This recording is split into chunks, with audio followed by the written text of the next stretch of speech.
Outlaw Sports is brought to you by Molson Canadian, made from Canada, and Rocky Mountain Barbecue, Alberta barbecue cuisine at its best. Turn out the lights, the party's over. Don Meredith. Yeah. Monday Night Football. Oh. Yeah, and it applies right here to the Calgary Flames. What did I say to you a week ago? A streak away? I think the season's done, Grant. I think this home, think about it, a week ago in 8th spot, had to, especially after the 1-0 win against LA in LA, and coming back here looking at 4 games at home. What a prime opportunity for the Flames to establish themselves as a legitimate playoff contender. And what did they do? Crap the bed. Crap the bed is right. Crap the bed. Really bad against Edmonton. Disappointing against Phoenix. Pushed around by the Philadelphia Flyers. If it wasn't for Brizgalov allowing weak goals, the Flyers made them look silly. Yeah. And then, of course, St. Louis Blues, much better team. So you're absolutely right. I am just shocked by what I'm seeing. If the Flames can battle and make the playoffs, or at least get close to it by battling and fighting and scratching and clawing, it's one thing, Mike, but they look pathetic.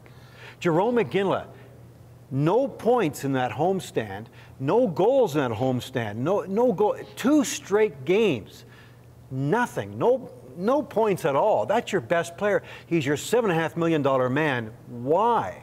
Is he hurt? Yeah. See, that's the whole thing.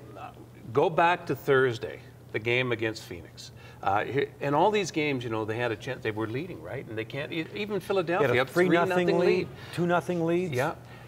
So I'm watching Jay Feaster with Roger Millions, and he just goes off, and I'm howling at the TV. I text Roger. I said, "That's gold. That's the best interview going. You're going to be the talk of the town." And he was. And he was. But really, you can't blame Jay Feaster, because who have they got on this team that you would want, other than the guys they're not going to trade? Can we just talk about that incident? Sure. He was emotional general manager between the second and third periods. He just saw Blake Como with a brutal giveaway that led to a goal. Yeah. Completely disappointed and over-emotional, I think, and he says, I could be marshaling assets, and you guys could be busy on Monday. Yeah. But Mike, he was wrong. Yeah. I didn't like him saying that if he couldn't follow up on that, because the Flames did not play any better the next game on Saturday against the Flyers. So first of all, did Feaster not lose some respect to you on saying that, backtracking, and I was down at the Dome the next day, or the next day of the Friday, backtracking a little bit and then not following through.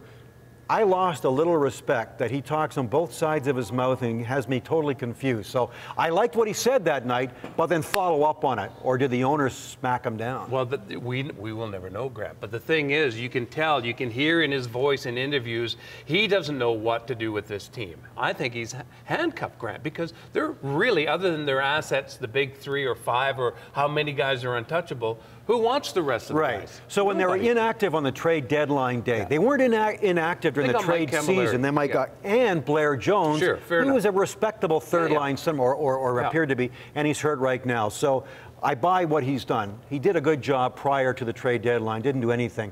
But you're right. What could he have done? If you're not trading Kiprusoff, Iginla, or Olli Jokinen, come on. Yeah. Could you have done anything to make this team better for the now? Absolutely not. You could trade your UFAs like Scott Hannon, Corey Sarich, Oli's in there too. But what are you going to get? You're going to get Hal Gill type draft pick, second, third. I don't even think you get that, Grant. No, fourth, fifths. Yeah. No, you might for Scott. You might for Scott Hannon get it. Anyways, it's not going to help you right now. And I think he did the right thing by standing pat. But Mike, I am so confused where this team is at. And I think you're right. I think Jay Feaster's confused too. Why? I'm not sure. Is it because he's handcuffed from above? Can he not do what a hockey man wants to do? Don't know. 2 points, and they're loser points, Grant, out of 8. And it was just, I was so excited to watch this team, the Edmonton game. There's no heart, and he was going off after the bets, as you said. It's just disheartening. The fans are impatient because they're a passionate hockey town, and I can see their point. But I've said all along, for years and years and years, Calgary's had a country club mentality, and I don't think it's ever been more prevalent as right now. And where There's does no accountability. Where does the country club mentality come from? From the players? No. Upstairs, Up above. exactly. Yeah. So the ownership creates the environment, how they want to operate their business, and I have to agree with you. Yeah. I think they have said, as we've said here on this show many times, they're about making money. They're about the perception of the team being good or good enough. And it's false perception that they're a very good team. Getting back to the 4-game homestand, which they lost all 4 games, they got 2 points out of a possible 8. To lose to the St. Louis Blues, which I think is a contender. Great team. Yeah. Very good team. Even Ken Hitchcock said after the game, we are a good team. If we play that way against the Flames, we'll do a lot of damage. To lose to the Flyers, another very good team, is not bad. But the way they lost to Edmonton and the way they lost to Phoenix is brutal. Yeah. Those are the 2 games that I think the Flames really let everybody down. Grant, we'll take a short 15-second break to sell something. When we come back, let's look at the trading deadline, the day of, and all the hype that goes with it.